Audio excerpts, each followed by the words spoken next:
Welcome to the deep dive. This is where we take your curiosity, grab a whole stack of sources, and really try to unearth those surprising bits of knowledge. The things that make you think differently. Exactly. And today we are plunging into a really fascinating debate. Honestly, it might just change how you look at, well, every building, every design choice, maybe even how you value things generally. We've got some great source material here. It centers on this pretty surprising face-off between an architect and an AI. Yeah, artificial intelligence. It's that classic clash, isn't it? Sort of mind versus spirit, or maybe efficiency versus emotion. Our job today is to unpack that argument. Look at where it comes from historically. Right, and figure out what it really means for, the spaces we live in, how we actually live. You might think architecture is just walls and roofs. Pretty straightforward. But these sources suggest it's way more than that. Neglecting beauty, they argue, isn't just about looks. It might actually undermine function in the long run. And memory, too. Which is a fascinating twist. Okay, let's get into it. Our sources paint this picture. An architect, Imad Darouich, he's in his studio. He's doing this meditative thing, drawing a circle inside a circle. Calls it architectural prostration. It sounds very reverent, like a deep respect for the craft. Evening light, jasmine leaves, the whole atmosphere. And then, bam, a robotic face pops up on a screen.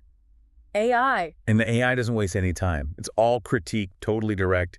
It looks at Darouich's latest design and lists the problems. Purposeless balconies. Asymmetrical windows, arches that exceed necessity, things it sees as just extra. And its recommendation is super blunt. Completely. Remove everything that does not serve performance and efficiency. That's the bottom line for the AI. It argues that, standards, ventilation, cost, that's what makes good architecture, not poetry. It's pure utility.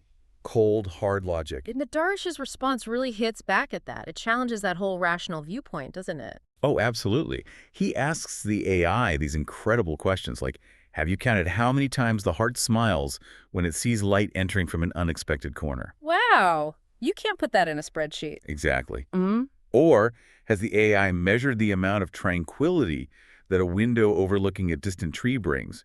It's about feeling, experience. He then declares, I am not building a house, I am building serenity. And I am not drawing a wall. I am placing a hand on the shoulder of existence. I mean, that's profound stuff. It really frames it as this huge battle, not just about buildings, but about what architecture is fundamentally. Mind versus spirit, like you said. And, while this AI clash feels very current, very 21st century, Yeah. Our sources make it clear that this tension, it's old. This fight between pure function and, let's call it, emotional resonance, has deep roots in architecture. Ah, okay. Where does it really surface? It really ramped up with modernism, early 20th century. That whole movement was about stripping away ornament, focusing on rational design. And their big slogan was, Form follows function. Lou Sullivan, right? that's the one. Coined by Sullivan, then the Bauhaus movement just ran with it, made it almost like a religion for designers. And Le Corbusier, too. The source calls him L'Orbis. Is that a bit tongue-in-cheek? Could be, yeah. Maybe a nod to how dogmatic he was. He famously called the house a machine for living. Pure efficiency was the goal. Okay, so that's the historical backdrop for the AI's argument, essentially. Pretty much. Yeah. But this is where Darouich's critique comes in so strongly. He argues that, look, in their rush for rationality, which is understandable, Sure. they kind of forgot something crucial. Man is not a machine. Function keeps us alive, keeps us safe, absolutely essential. But Darouich argues beauty gives life meaning. And that just flips the whole thing on its head. It makes you, the listener, think. What do you value more, strict utility or that deeper thing, that resonance? It's a really good question. Now, we should probably acknowledge the AI's point about efficiency. It's not totally wrong, is it? No, not at all. The sources definitely indicate that focusing on function has led to amazing innovations. You think about mass housing or emergency shelters, infrastructure. Things where speed and cost are absolutely critical. Exactly. Functional design has made things accessible, even pushed sustainable building forward. The AI's logic has real-world benefits. So it's necessary. It's definitely necessary. But the deep dive here suggests there's maybe a tipping point where pure efficiency, taken too far, becomes kind of short-sighted. How so? Well, the idea is that if you only focus on function and ignore the human spirit, you might actually compromise the long-term value, even the long-term function of that space. which is counterintuitive. Okay, I see. So the sources then give us examples of this other kind of architecture, the poetic kind. Yeah, exactly. Buildings that really embody what Darouich is talking about. They go way beyond just doing a job. They aim to connect with us emotionally. And Darouich uses these examples to show how this connection isn't just fluff, right? It actually gives the building a longer life, in a way. Precisely. It's about longevity beyond just the physical materials. So what's the first one? Frank Lloyd Wright's Falling Water. Iconic. Yeah. The house over the waterfall.